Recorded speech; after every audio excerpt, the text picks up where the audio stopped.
Welcome back to the Rosy Pears channel, and today we're continuing on with our usual writing prompt that we've gone over for the past month. It's a really great story, and it's got a bunch of great comments, and I love it so much. I'm just going to continue reading it until I find something new or more interesting, or until I get through with all these stories that I've written or I've read, because they're just amazing, and I want to hear more. Our story is, for years the hero and villain's rivalry continues with seemingly no end in sight. You are the hero's sidekick and are frustrated with them, and often rant about it to this nice girl you've gotten to know at the cafe, who unbeknownst to you is the villain's minion, who feels the same way. Our first story today is going to be from Enchant Platinum. The story is a little long, but we love the long ones, so sit back, relax, grab your popcorn and soda, kids, because this is a long one.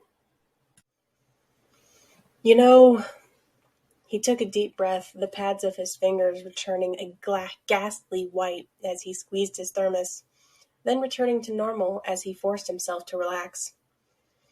I hate doing this. I'm sorry. I swear I never do. It's okay. Take your time. She smiled up at him, one hand snaking out to maybe find his, hesitating and landing on the table halfway.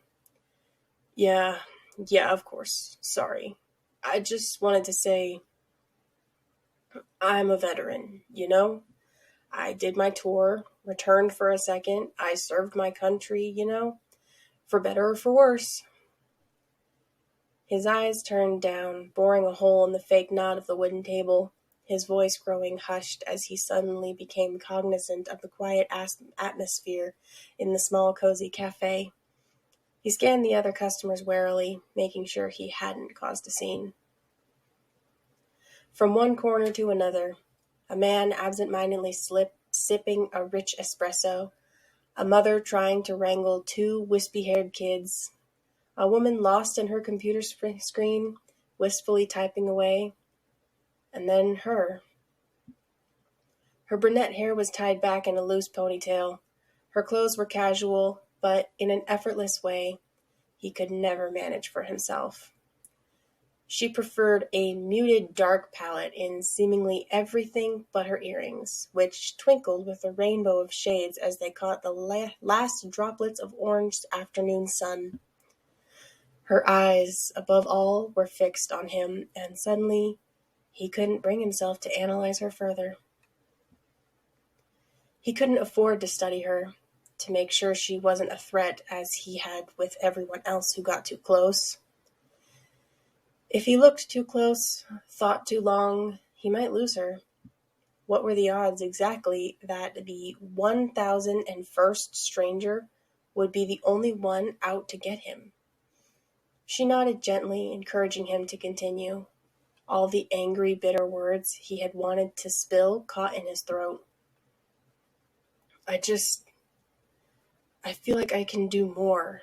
I can help people, instead of doing desk work for someone who does. It's too early for my life to hit a stagnant dead end. For a moment he thought he noticed her demeanor changing, a newfound determination lighting up behind her, beautiful, piercing eyes. Her hand wrapped around his, squeezing gently but insistently. Why don't you? Her question, especially how earnest, sincere, and concerned it sounded, felt like a white-hot slap across his cheek. He had to do everything he could not do to physically recoil, channeling that shock into a frustrated shake of his head. It's gonna sound so stupid. It won't. I work for the Guardian. Her eyes went wild, her hands clamping over her mouth, and she sat back heavily in her chair. The commotion wasn't loud, but the movement, combined with the sudden creak of wood against tile, drew the eyes of the others. For a second, all the attention focused on the pair like a spotlight, one that was far too hot, too scathing for him. He jumped up, slinging his bag over a shoulder and murmuring a soft, "Sorry, I knew this would happen. Sorry, sorry." Leaving behind everything that wasn't already in his hand, he bolted out of the coffee shop, ducking left into a side street he'd never taken before. He knew the route like the back of his hand, though. He studied it hundreds of times. He'd never be able to use it again, or get coffee there again. Too dangerous, too public, too predictable. Another left, then past one intersection, if you could call it that. Residential buildings squeezed him on either side, their imposing height and density making sure it was more difficult to track him. Left, this one for half a block before a sharp right between two houses. Aside from the residents of the buildings, he might have been the only person who knew about that narrow path. It was private, but that didn't faze him. Nobody would be there at this time anyway. He heard a whisper at his side. Something was with him now, slithering through the shadow of the tight alley.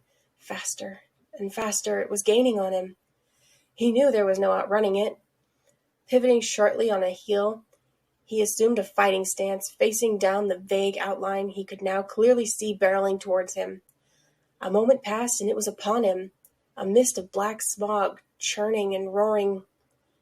His personal nemesis. Before he could brace against a brutal strike, imbued with dark magic, the smoke began to dispel. A humanoid shape materializing in midair, still hurtling toward him with terrifying momentum. Even in the shade of the alley, he thought he could make out a lock of hair billowing wildly through the air. There was something uncertain about the figure's movements. He couldn't tell it wasn't due for a safe or graceful landing. His body moved on its own, an instinct to preserve overcoming his short-circuiting paranoia and anxiety of being discovered and outed. Every muscle in his body operated in symphony, tensing and relaxing as his assailant careened into him, sending the two tumbling, interlaced through the grass and gravel between the two tall apartment complexes. The green under him, a small rectangle of evening indigo blue sky above, and the orange bricks all blended into one murky shade as he rolled, rendering every sense null except for the feeling of a body against his, which he held tight. Green, orange, blue, orange, green, orange. His world went white as his back collided with an unyielding wall, sharply stopping all movement. Aside from a nasty crunch, everything was once again completely silent, including the ever-present muttering in his own head. He blinked once, twice, shapes and colors slowly returning, and something new among them, something oval with wisps hanging either side, something that bobbed in and out of view, disappearing and reappearing. With every moment that passed, she, too, came into focus. Oh my God, Jesus Christ. Okay, I have to call someone. As she flailed back and forth, looking down either side of the alley for help, her warm hands pressed either side of his head, his mind reeled. The entire time, it was her. Her? Last he'd faced it, he didn't even know that thing was human, but now he knew so much more. It was her.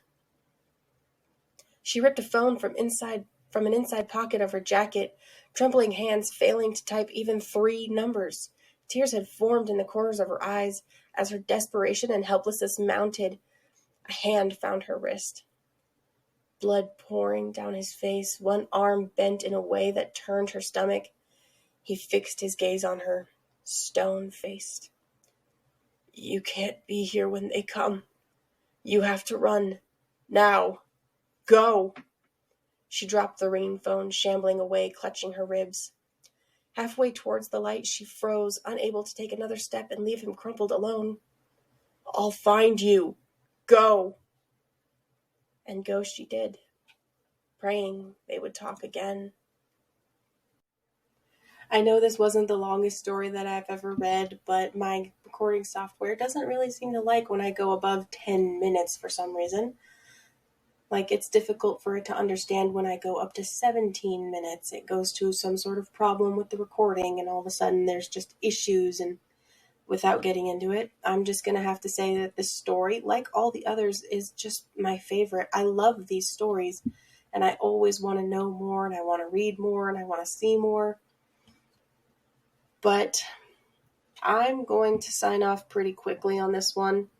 I know it wasn't as long as all my others, but it will have to do for now. I'm going to figure out why my recording software doesn't want me to work, and then we'll figure out what we can do with the next one, because whoo Nelly, this one is a long one. So and it says that there's a part 2. So if you really, really, really want to see that one, and you really, really, really want me to read the part 2 for it, like this video. If you absolutely liked it, comment down below if you want to hear the next story, or if you know of something that I can do better, if you can figure out how I can make my recording software work for me.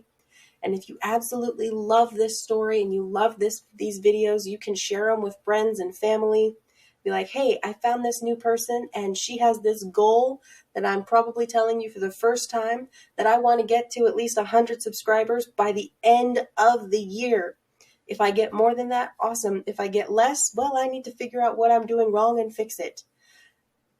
But anyway, guys, that's all I'm going to have to do for tonight. I will see you next time. Thanks, guys. Bye!